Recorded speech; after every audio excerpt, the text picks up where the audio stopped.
Titulares. 8 funcionarios en la judicatura en la mira de la Fiscalía.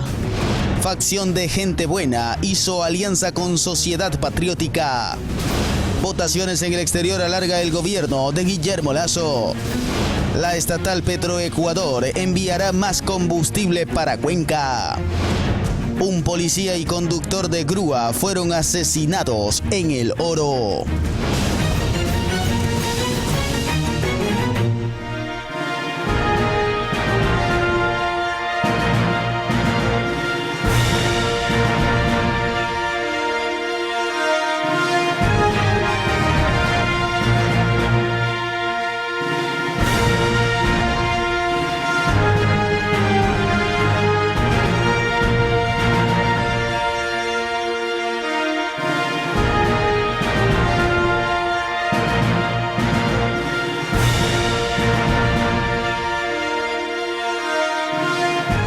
Televidentes de Ecuador y el mundo, saludos cordiales.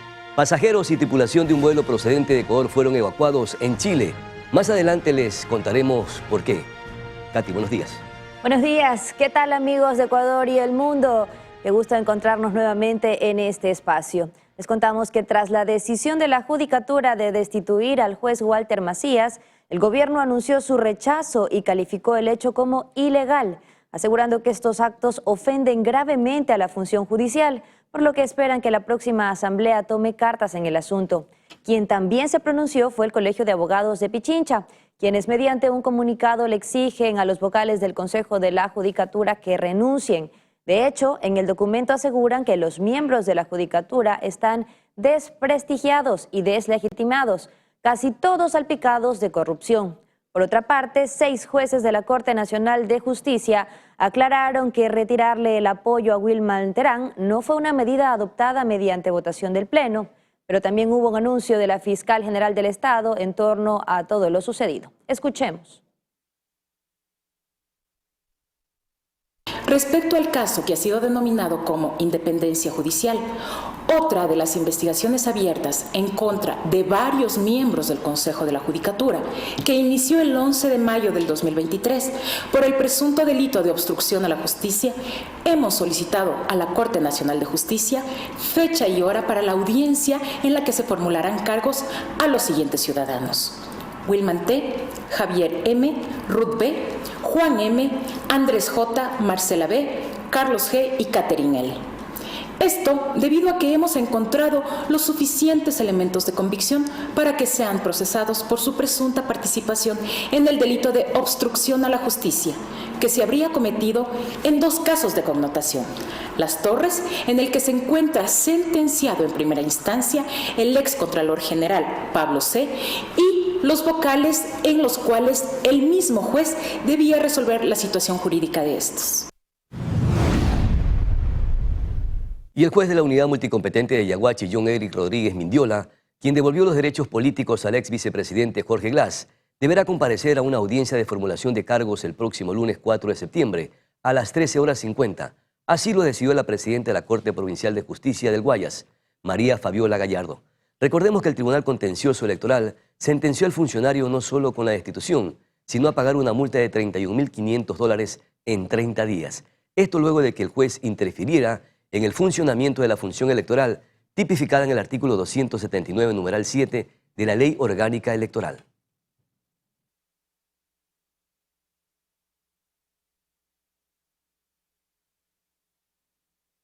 En el caso Hospital de Pedernales, un tribunal de la Corte Nacional de Justicia rechazó este 29 de agosto el recurso de apelación interpuesto por la Procuraduría General con respecto a los montos correspondientes a la reparación integral al Estado. Como antecedente, la investigación se maneja como delincuencia organizada y empezó contra exfuncionarios, entre ellas el exasambleísta Daniel Mendoza, quienes fueron acusados de ser parte de una organización para beneficiarse ilícitamente de recursos para la construcción de dicha casa de salud. En el curso del proceso, la Fiscalía buscó que además de la máxima pena, haya el pago de una multa de 20 salarios básicos unificados y que los procesados cancelen como reparación integral material una parte proporcional de los $8 millones dispuestos, de acuerdo con su participación en el delito. Y con la repetición de las elecciones en el exterior para la dignidad de asambleístas, tanto la posesión del nuevo presidente como la de los legisladores se retrasará. La anulación de la votación en el exterior, que conllevó a que se repitan las elecciones para asambleístas, ocasionará que el gobierno del presidente Guillermo Lasso se extienda. Es decir, que ya no habría posesión de los 137 asambleístas el 26 de octubre, ni la del próximo presidente en noviembre. El problema de aquello es que no sabemos cuándo se puedan promulgar y publicar los resultados electorales, por una razón. Que esta declaratoria de nulidad también puede ser susceptible de recurso subjetivo ante el contencioso electoral y eso puede demorar su tiempo. Entonces, eso podría generar que se alarguen los plazos de la elección de los asambleístas a pesar de que tengamos una segunda vuelta electoral. De hecho, para el constitucionalista André Benavides, la repetición de este proceso presenta ciertas confusiones. Y lo que llama la atención es que, si bien es cierto, el sistema operativo informático que estaba llevando a cabo este voto electrónico telemático sufrió algunos hackeos, la causal para declarar la nulidad de las elecciones, de las votaciones, no es esa, sino la alteración de las actas de escrutinio, que es una cuestión totalmente distinta.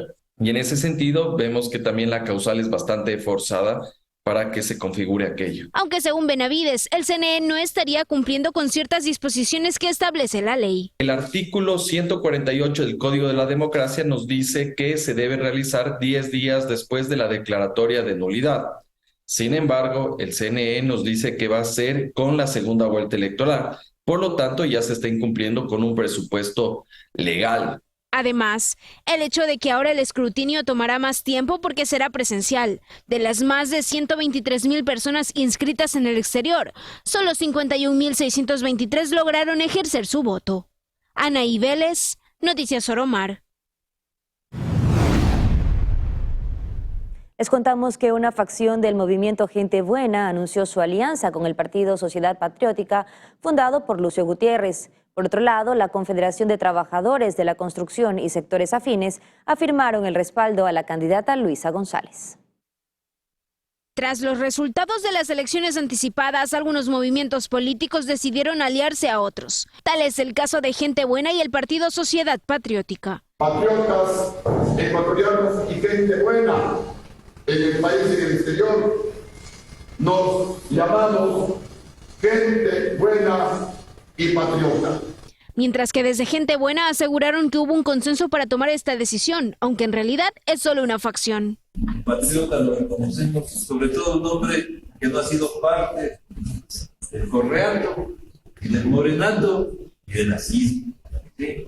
Por eso coincidimos en muchos objetivos con Sociedad Patriótica, organizada en todas las provincias y que en este momento están diciendo sí a esta coalición en donde nos unimos Gente Buena, en donde nos unimos los patriotas, en donde nos unimos el batallón por la paz y la democracia para hacer un solo puño. Por otra parte, la Confederación de Trabajadores de Construcción anunció su apoyo a la candidata Luisa González. Presenta el proyecto de Rafael Correa, que fue el proyecto que nos ayudó a los trabajadores de la construcción y al pueblo en general. Afiliados a la organización tenemos más de 150,000, pero en general en el país somos más de 250,000. Todos en sí estamos dolidos por esta situación, estamos en completo abandono. Es decir, desde el gobierno de Lenín Moreno en este país nos ha comprado un quintal de cemento para tapar un hueco en la calle. Y es que a medida que pasan los días, los partidos políticos e incluso actores políticos han anunciado y seguramente seguirán informando a qué organización política le darán su apoyo. Anaí Vélez, Noticias Oromar. Y preste mucha atención, porque la vacuna contra el COVID-19 pasará a ser parte del esquema básico de inmunizaciones que se aplica en Ecuador. Además, una nueva variante del coronavirus fue detectada en el país. La vacuna contra el COVID-19 que se administra a partir de los 3 años de edad pasará a ser parte del esquema básico que se aplica a los ecuatorianos. Así lo dio a conocer el Ministerio de Salud Pública, que ya realiza las gestiones para oficializar la medida. Nosotros hemos solicitado, porque hay que hacer una solicitud a OPS para que pueda incluirse en el esquema regular y poder hacer las compras, que por ley tenemos que hacerlo a través del fondo rotatorio de OPS. Eso dice la ley de vacunación, es una ley que nosotros no la podemos cambiar y tenemos que cumplirla. Y hemos hecho ya todas las consultas, tanto al CAPI, tanto a la OPS, para ver si se puede incluir ya en el esquema regular de vacunación. Cuando esto ocurra, lleva su tiempo, hay que ser muy minuciosos y tener en cuenta todos los estudios epidemiológicos y estudios de efectividad de la vacuna.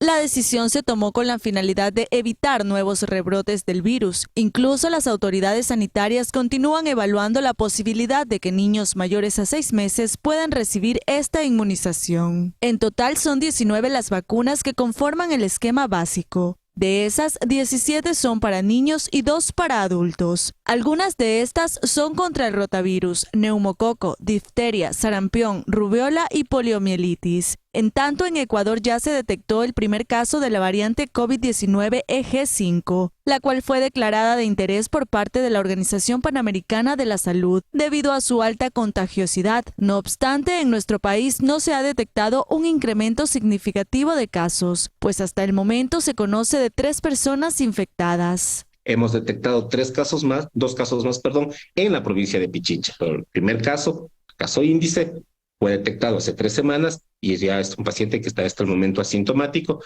está en su domicilio, no tuvo una enfermedad grave, sino que se hizo dentro de los testeos y la vigilancia, que suele hacerse generalmente al azar. También en otros casos de sintomatología severa, pues ahí detectamos este caso y 2 más adicionales, ¿no? Por eso decimos que el virus ya está circulando en la provincia y que seguramente también estaría circulando en otras provincias, y por eso mantenemos la vigilancia genómica a nivel nacional.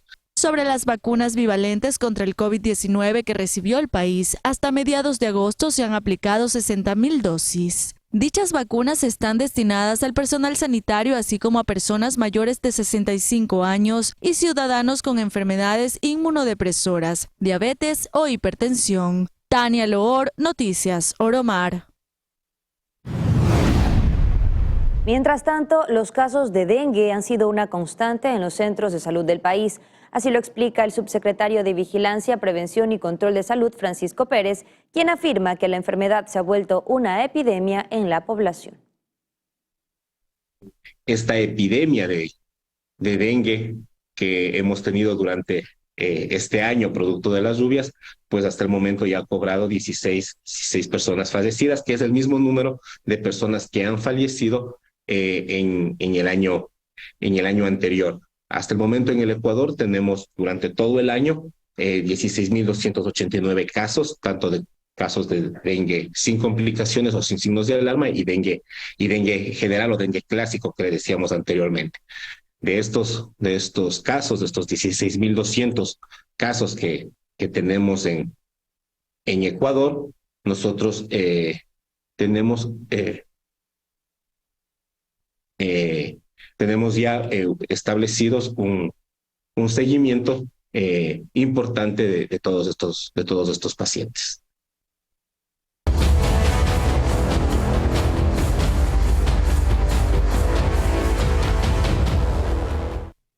Y la noche de este 29 de agosto, el Gobierno Nacional, en un comunicado, rechazó y calificó de inaceptables las declaraciones de Anderson Boscan, dueño de una plataforma digital, sobre una supuesta planificación de un atentado en su contra y también en contra del ex candidato presidencial Fernando Villavicencio.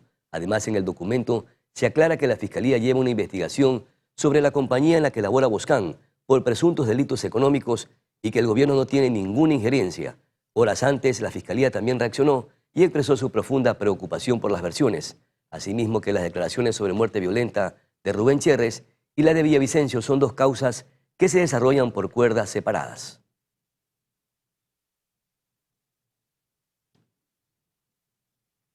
Y el alcalde de Guayaquil, Aquiles Álvarez, presentó el informe de sus 100 días de gestión. Según el funcionario, hasta el momento ha aprobado 12 ordenanzas enfocadas en el desarrollo del cantón y aseguró que no se referirá más a la administración de Cintia Viteri. Tras cumplir 100 días de gestión, el alcalde de Guayaquil, Aquiles Álvarez, presentó un informe de lo que ha realizado la actual administración. Hasta hoy hemos aprobado 12 ordenanzas. Sinceramos un presupuesto mentiroso de 755 millones de dólares, un presupuesto irreal, con certificaciones presupuestarias emitidas, algo muy grave. para las finanzas del municipio. Hoy, el presupuesto, después de sincerar los números, es de 656 millones de dólares. También habló de ciertos avances que se han logrado en aspectos específicos. Rebajamos 13 multas de tránsito, aprobamos el reordenamiento territorial de la ciudad en 19 distritos, más las zonas rurales. Integramos a los mal llamados vendedores informales en ferias ciudadanas para dejar el viejo modelo del garrote. Manejando bien los recursos, ordenando la casa, nos hemos reunido con los contratistas impagos, más de 70 obras paralizadas, una Guayaquil llena de baches y huecos por todos lados. Honramos la palabra y hemos cumplido con un flujo proyectado. Hasta la fecha hemos pagado más de 82 millones de dólares en planillas pendientes. Incluso se refirió a los temas de seguridad que se han implementado en la urbe porteña. Tendremos que aplicar mano dura en Guayaquil. Creamos la empresa de seguridad TP. Pasamos de una fundación de la Corporación para la Seguridad Ciudadana de Guayaquil a una empresa pública de seguridad, como lo propusimos también en campaña. Un proceso de salir de las fundaciones para crear la empresa pública. Esta empresa pública de seguridad cobijará a CUACME, que es la Dirección de Policías Metropolitanas de Guayaquil. Álvarez también indicó que ya envió la solicitud para que el gobierno entregue la administración de los parques Samanes, Forestal y el Archivo Histórico de Guayas. Además, aseguró que desde el 31 de agosto ya no se referirá más a la administración de Cynthia Viteri, pero que sí presentará un resumen sobre cómo encontró las finanzas en el municipio y las obras que quedaron pendientes. Anaí Vélez, Noticias Oromar. Más noticias. Petroecuador se comprometió a enviar más combustible para Cuenca. Indicaron que 600.000 galones llegarán el día de hoy a la capital Azuaya. En Cuenca, varios representantes de estaciones de gasolina llegaron hasta el terminal de Petroecuador en Chaullabamba para pedir una explicación a las autoridades pertinentes por la escasez del combustible. Esto a pesar de que la gobernadora de la Azuay afirmara que la distribución se mantiene con normalidad en la provincia. Nos hemos citado acá los distribuidores de combustible y para poder ingresar a las instalaciones de Petroecuador, conversar con la gerente del terminal y poder tener una respuesta, porque hasta el día de hoy la señora gobernadora de la Azuay nos indica que está normal el abastecimiento. No es normal, ustedes han visto, han podido palpar y verificar en las estaciones de servicio que ayer se volvió a agotar el combustible, no hay súper prácticamente en ninguna estación de servicio, hoy se está restableciendo el consumo. 300.000 galones de Ecopaís es suficiente para abastecer a la ciudad en las 35 estaciones de servicio. Aunque debido a la demasiada afluencia de usuarios en estos últimos días, se necesita el despacho de mayor cantidad de combustible. Nosotros manejamos un stock operativo para un día, 2 días de suministro si es que no nos llegara el combustible. Pero este momento, con todo lo que nos dan y la demanda en exceso que hay, pues se nos va a acabar el día de hoy también. Luego de brindar declaraciones a la prensa, los titulares del gremio fueron habilitados para mantener una reunión vía telemática y presencial con los gerentes de Petroecuador. Luego de 1 hora y media de diálogo, se dio a conocer los acuerdos establecidos. Ya tienen en este momento, ha llegado 900.000 galones, como les decía, 280 o 300.000 galones es la demanda normal de Ecopaís desde el terminal a las diferentes estaciones de las 3 provincias y tienen 900.000 galones que es un stock para 3 días. Está llegando 600.000 galones más el día de mañana. Entonces con eso hay un stock ya operativo en el cual se garantiza que va a haber un abastecimiento relativamente normal para las estaciones de servicio de la región. Con esta explicación se aspira a que el despacho de gasolina se retome de forma habitual desde este miércoles. La recomendación a la ciudadanía es recargar lo necesario para evitar aglomeraciones en los puntos de venta. Y el ministro de Transporte y Obras Públicas, César Roón, en compañía de técnicos de la empresa pública de la Universidad de las Fuerzas Armadas, sobrevoló y constató los trabajos sobre la construcción del 5º puente que se establecerá al sur de Guayaquil y Durán. En el lugar se han realizado perforaciones y sondeos geotécnicos como parte del análisis y actualización de los estudios para la estructura. Se conoce que se trata de una obra que ayudará a la conectividad vial entre la urbe porteña y los cantones de Durán, Naranjal y Yaguachi, reduciendo los tiempos de ingreso y salida de la carga pesada al puerto marítimo de Guayaquil.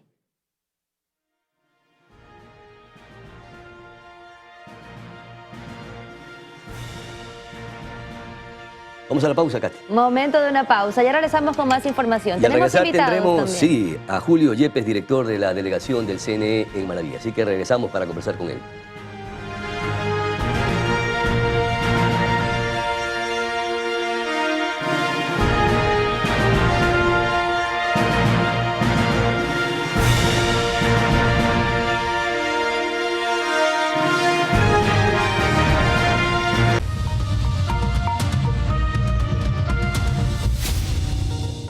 Saludamos la presencia del director de la delegación del Consejo Nacional Electoral de la provincia de Manabí, Julio Yepes, quien nos acompañará precisamente para un poco revisar el entorno de lo que fue las elecciones presidenciales anticipadas durante estas últimas semanas. Muchísimas gracias, mi querido amigo Julio Yepes, por conversar con Noticias Ormar. No hubo ningún inconveniente, ninguna novedad en estas elecciones anticipadas, sobre todo a nivel nacional y también en la provincia de Manabí, pero probablemente han habido errores imperceptibles que deberán corregir. Buenos días, muchas gracias. Mira, yo pienso que es histórico el hecho del desarrollo del proceso electoral en la provincia de Manabí, entendiendo que en 2 días y medio aproximadamente pudimos determinar el hecho del escrutinio respectivo en las diferentes dignidades que se eligieron. Errores como tal no existieron, lo que existieron se puede decir algunos retrasos en la propia instalación de las juntas receptoras del voto, en algunas de ellas a partir de las 7:30. Pero eso se es normal. instalaron. Es normal del propio proceso. Todos los años como sucede tal. eso, ¿no? Entonces en ese sentido pudimos superarlo en este caso, no hubo problemas de inconvenientes ni de papeletas, ni de certificados de votación. Se desarrolló con absoluta normalidad en algunos sectores, vale señalarlo, y cantones se fue el fluido eléctrico, pero conjuntamente con CENEL, Manabí, pudimos desarrollar el hecho de la conectividad nuevamente del fluido eléctrico y fuimos superando cada uno de los impases que podrían haberse presentado dentro del proceso electoral y al final y al cabo y al terminar la jornada electoral no tuvimos inconvenientes dentro del desarrollo del proceso electoral el 20 de agosto. Por la misma atmósfera de inseguridad que vive el país y por el temor que tenemos los ecuatorianos, ¿hubo ausencia? ¿En qué medida en comparación con otros procesos eleccionarios, sobre todo para la conformación de las juntas receptoras del voto? Bueno, en este caso ausencia no existió en gran magnitud, en este caso, los miembros de las juntas receptoras del voto, entendiendo un elemento que son 7 los miembros de las juntas receptoras del voto, de los cuales 4 son principales y 3 son suplentes. En ese sentido, se puede decir, todos los miembros de las juntas receptoras del voto o todas las juntas receptoras del voto se instalaron adecuadamente, como te decía, a unos a las 7:30, pero que fue parte del desarrollo propio del proceso. Y en ese sentido no cogimos personas de la fila, como siempre se estilaba anteriormente, en el hecho de que personas, las primeras que iban a sufragar, se les incorporaba como miembros de las juntas receptoras del voto. Ahora, en este caso, se puede decir, se cogieron entre los suplentes de las diferentes juntas receptoras del voto y podemos concluir en el hecho fundamental de instalar todas las juntas receptoras del voto aquí en la provincia de Manabí, que son 3.856. El día de ayer el Consejo Nacional Electoral, delegación de la provincia de Manabí, hizo la proclamación oficial de los resultados de los asambleístas en esta región, así como también de los escaños.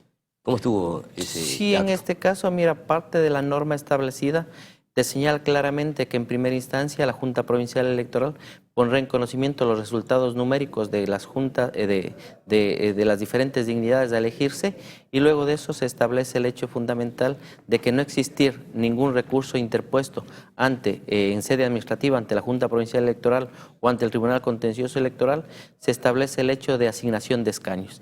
Y es desde aquí que el día de ayer se asignaron los escaños respectivos a las diferentes listas que fueron las ganadoras en el proceso eleccionario del 20 de agosto. Podemos citar, ustedes seguramente ya lo han anunciado en diferentes medios y de manera oficial en sus páginas oficiales, pero es necesario que repasemos quiénes son los asambleístas electos en esta provincia de Manabí y en ese orden los escaños que van a ocupar desde esta región, desde esta provincia.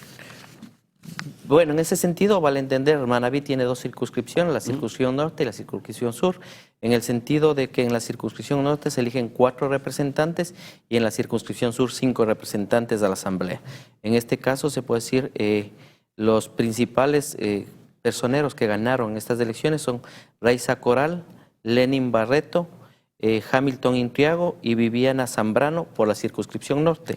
¿Tenemos ahí las agrupaciones políticas a las que pertenecen? Raiza Coral de la Revolución Ciudadana, Lenin Barreto, Revolución Ciudadana, Hamilton Enrique Intriago, Alianza Unidos Somos Más, lista 662, Viviana Jacqueline Zambrano del Movimiento Construye. Esos son los 4. Los 4 son la zona norte. En la circunscripción sur son Line, Katiuska Miranda, Revolución Ciudadana, Fernando Cedeño, Revolución Ciudadana, María Gabriela Molina, Revolución Ciudadana, Carlos Vera Mora, Partido Social Cristiano, y María Mercedes Herbst, lista 25, Movimiento Construye. Por los márgenes de votos entre uno y otro candidato no hubo mayormente inconvenientes en impugnaciones, en apelaciones.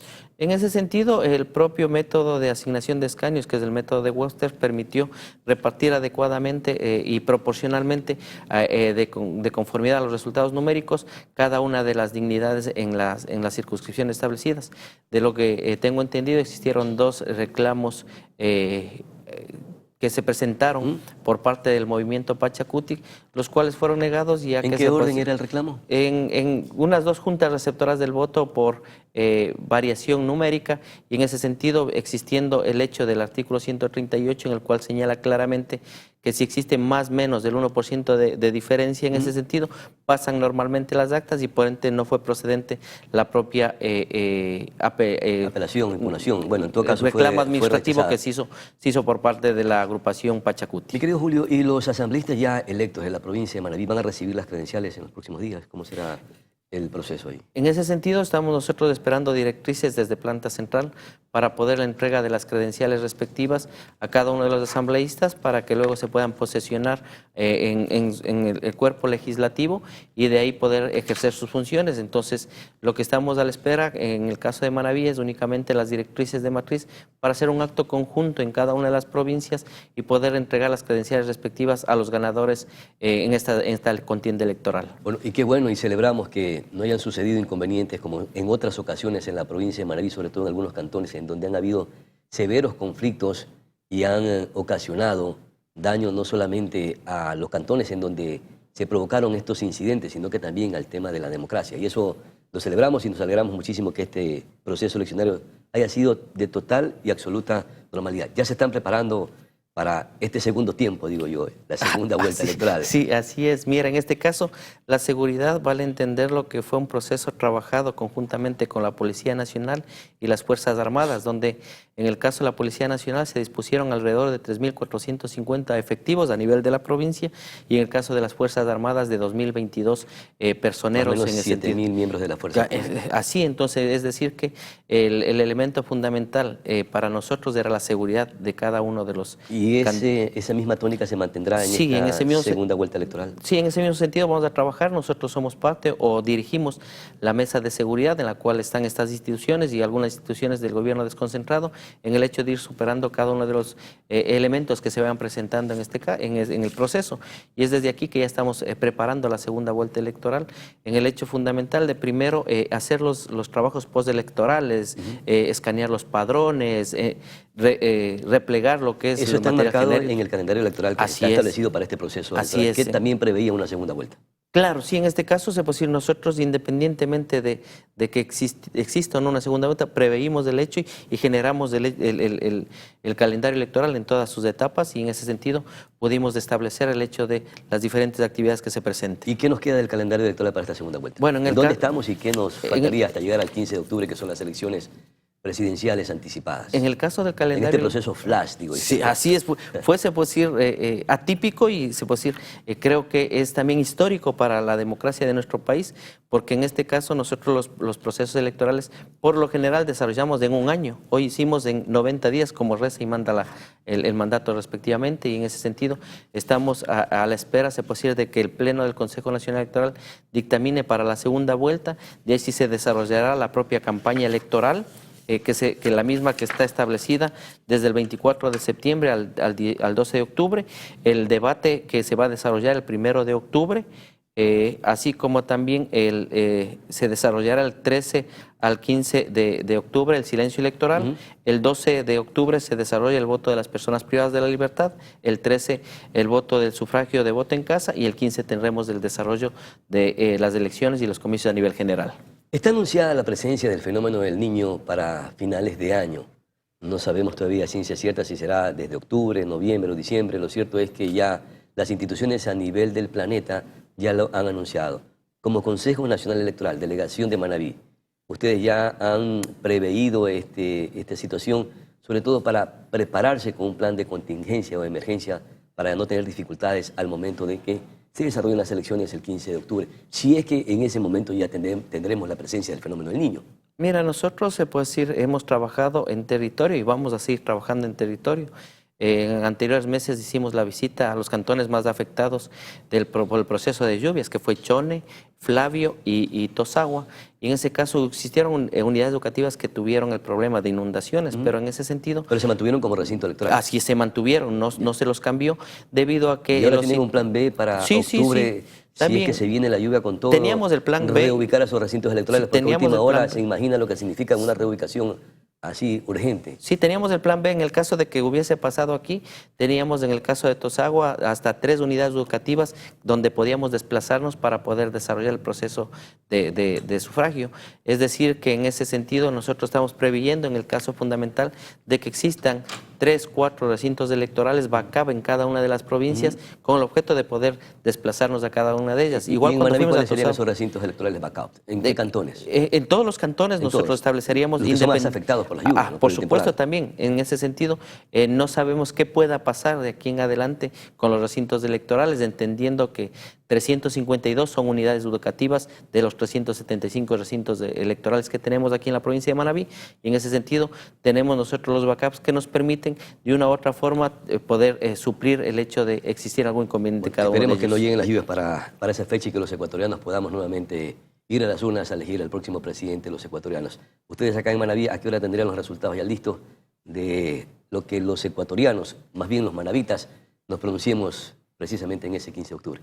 Bueno, en ese sentido nos han facilitado ya toda la información. Mira, el hecho es que nosotros progresivamente vamos a desarrollar el hecho de subir la información al sistema informático en el sentido de cómo vayan terminando las juntas receptoras del voto, entendiendo un elemento que ahora solo vamos a escrutar una sola papeleta, es más rápido, 2 candidatos, y esperemos que en el transcurso, se puede decir, de las primeras horas de la noche ya comencemos a ingresar los primeros datos de las dignidades de las diferentes juntas receptoras del voto a nivel provincial. Muchísimas gracias, Julio Yepes, director de la delegación del Consejo Nacional en la provincia de Manabí, que nos ha facilitado pormenores alrededor del proceso democrático que vivimos en estos últimos días y del próximo que ya está precisamente en esa ola. Vamos a una pausa publicitaria y regresamos con más noticias aquí en Noticias Normal. Volvemos.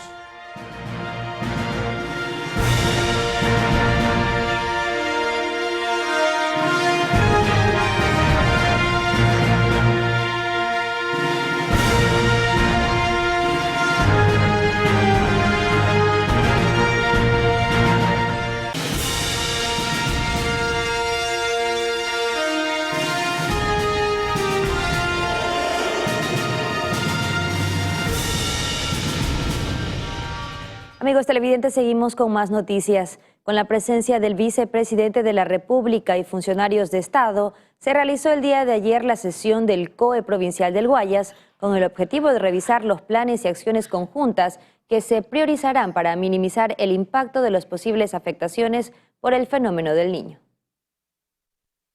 Se realizó este 29 de agosto una sesión del COE provincial presidida por el vicepresidente Alfredo Borrero, alcaldes y funcionarios del gobierno con el objetivo de revisar los planes y acciones conjuntas acerca del fenómeno del Niño en el país. El gobierno nacional, por dirección del señor presidente, por su encargo, nos ha pedido que lideremos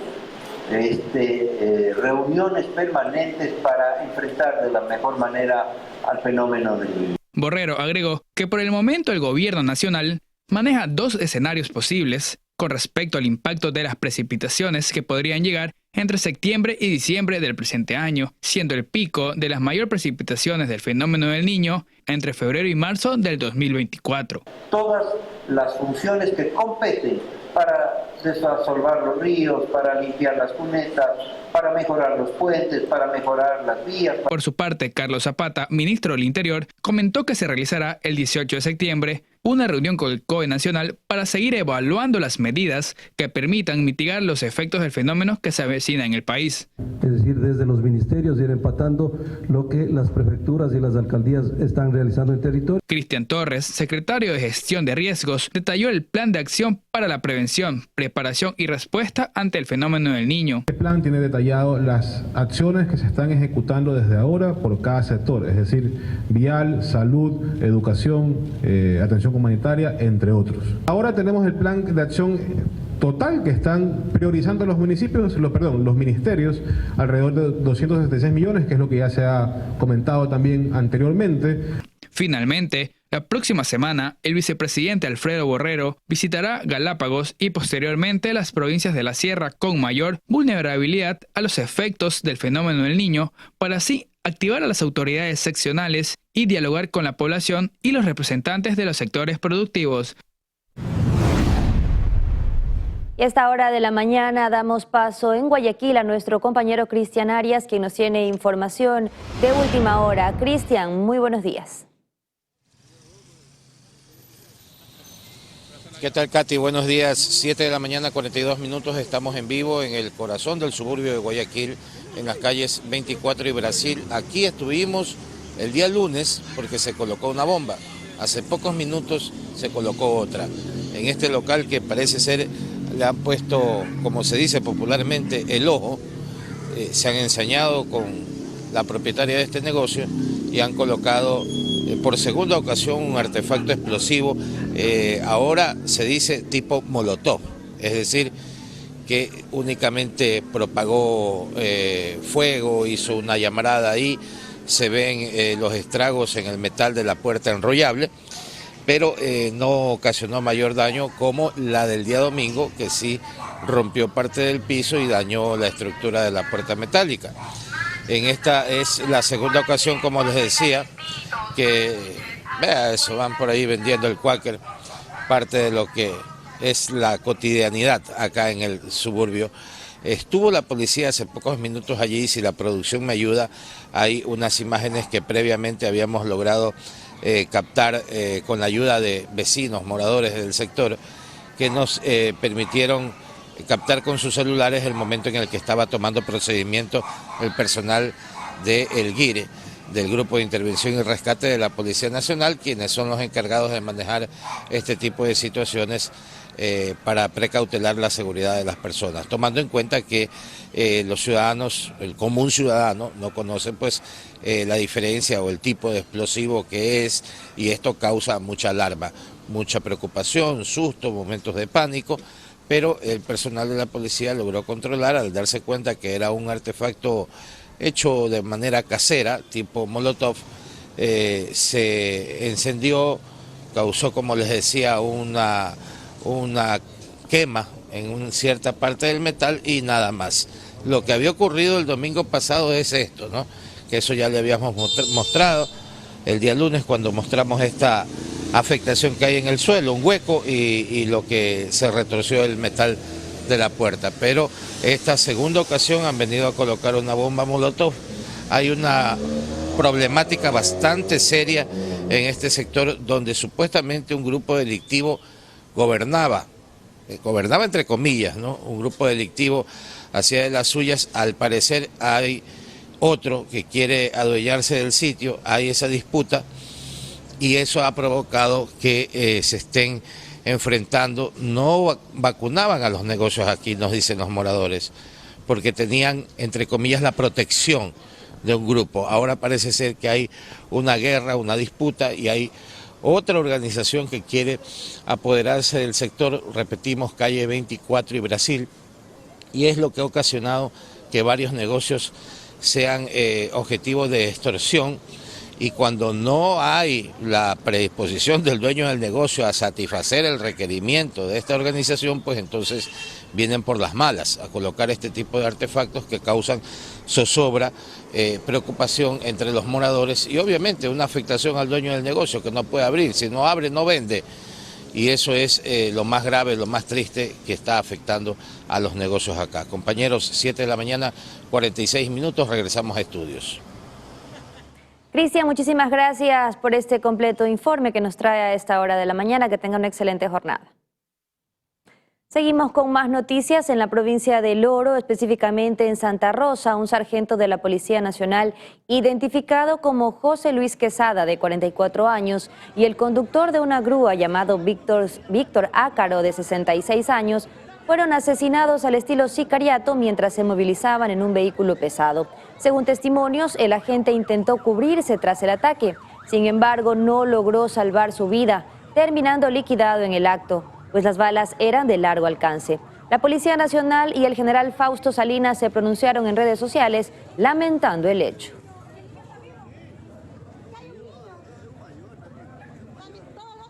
Y en Puerto Viejo, 2 comerciantes fueron asesinados en distintas escenas. Según la policía, ninguna de las víctimas registra antecedentes penales. Que en Manabí los crímenes son a diario, sí, y que Puerto Viejo concentra la mayoría también. Además que este cantón de la zona sur es uno de los distritos priorizados por la fuerza pública. Por ejemplo, este 29 de agosto se registraron 2 escenas distintas. A las 6:40 del día de ahora nos ingresa una ficha al ECO 911 en que alertan que en el sector del Florón, específicamente en la calle Vicente Vélez, se había producido un hecho violento. Acuden las unidades inmediatamente hasta el lugar y se confirma el asesinato de una persona, la cual habría sido victimada posiblemente por unos sujetos que se movilizaban en una camioneta. La víctima de 52 años no registra antecedentes penales, según la policía. El lugar donde fue victimada fue en el espacio público, fuera de un local de comidas que era propiedad de esta persona. La segunda escena la protagonizaron 2 sujetos que se movilizaban en una motocicleta, donde una persona de 54 años fue asesinada y otra de 21 quedó herida. Las víctimas tampoco registran antecedentes penales. Exactamente, a las 7:13 ingresa otra ficha aledaño al sector mismo, específicamente en la toma de agua del sector del Florón, en la cual asimismo alertan de a una persona que fue victimada. Esta persona fue victimada al interior de una tienda de abarrotes que posiblemente era de propiedad de la víctima. Estas 2 escenas no tendrían relación, de acuerdo a información de la policía. Belén Mendoza, Noticias Romar. La aplicación de medidas sustitutivas ha generado cierta polémica, ya que en algunos casos el esfuerzo de las autoridades policiales por capturar a delincuentes se ve frustrado cuando no se les dicta prisión preventiva. La institución policial busca tener un acercamiento con la función judicial. Recientemente, la policía logró la captura de sospechosos de extorsión, pero al poco tiempo salieron con medidas sustitutivas. La sociedad se pregunta por qué. Como todos nos damos cuenta, la policía realiza su trabajo amparado en la legalidad. Nuestro procedimiento es poner a órdenes de la autoridad competente y yo creo que esa pregunta tendríamos que hacerlo directamente al ente encargado o a quien realizó o puso en libertad justamente o les puso las medidas sustitutivas a estos individuos que lamentablemente fueron puestos en libertad. La ley lo está establecido que siempre y cuando la prisión tiene que ser ordenada, siempre y cuando las demás medidas sean innecesarias. Sin embargo, cada caso en específico tiene que al momento de solicitarse y de darse una medida cautelar ser analizado con una lupa para poder establecer si efectivamente cabe la medida de prisión o un arresto domiciliario o el uso del grillete electrónico, ¿no? Es que según los penalistas se requiere un análisis profundo que revise el grado de peligrosidad que el detenido represente para la sociedad y no aplicar la medida en todos los casos. La policía por su parte busca un diálogo con la función judicial para afinar procedimientos. Efectivamente tenemos que hacer un acercamiento para determinar cuáles serían los procedimientos legales y cuál sería nuestra posición ante este tipo de situaciones que dejan en mal dicho el trabajo de la policía que día a día expone su vida para tratar de detener a estos delincuentes. No solo basta con tener un parte de aprehensión que determine que existe un delito flagrante, sino también de una u otra manera, en ese tiempo que dura la flagrancia, recabar mayores indicios, como por ejemplo el tema de la peligrosidad que puede existir o que pueda tener esta persona, ¿no? No es lo mismo detener a una persona por primera vez que otra persona que ya tenga un historial delictivo y que tenga antecedentes penales, inclusive por el mismo delito del cual estaría siendo procesado. Un sabor a impunidad queda al ver cómo quienes reciben una medida sustitutiva vuelven a delinquir. Se teme que muchos operadores de justicia estén cayendo en el facilismo de aplicar dichas medidas en casos que no corresponden. Cristian Arias, Noticias Oromar. Y organizaciones delictivas que mantienen disputas en el sector de Sauces 8 propagaron amenazas contra la vida de estudiantes de 2 planteles ubicados en la zona, lo que provocó que gran cantidad de padres de familia no permitan la asistencia de sus hijos a clases. Un mensaje en WhatsApp propagó el pánico entre los padres de familia y alumnos de la escuela Ruperto Arteta y del colegio Calicuchima, ambos ubicados en Sauces 8. En el texto se amenazaba la vida de los estudiantes, tildándolos de hijos de las mafias. Si es atemorizarnos lo que han logrado, por eso no hemos traído a nuestros niños. Hay que ver qué pasa en la reunión, cuál es la decisión que se va a tomar. Lo principal que queremos es que sean clases virtuales, eso es lo principal que queremos. Las rencillas entre grupos delictivos han rebasado todo límite. Los padres, en su desesperación, han pedido a las autoridades de educación que las clases pasen de ser presenciales a la modalidad virtual. La ministra no quiere hacerlo, no quiere ponernos en clases virtuales. Ahora que los policías, o sea, cuando se ha suscitado esta situación es que los policías han venido. No, hace rato estaban más, pero porque estaban los de la prensa. Y hablamos con los policías y nos dijeron que solo de 10 a 15 minutos pueden estar, no pueden estar más tiempo. Y que nosotros como padres tenemos que ver de qué manera podemos ayudar. Difícil situación la de los padres que no tienen a quién acudir, pues mientras la autoridad de educación se muestra intransigente, la policía no se abastece para brindar protección. Cristian Arias, Noticias Oromar. Amigos, con esta noticia despedimos este espacio de información. Más noticias al mediodía. Conmigo será hasta el día de mañana. Que tengan una excelente jornada.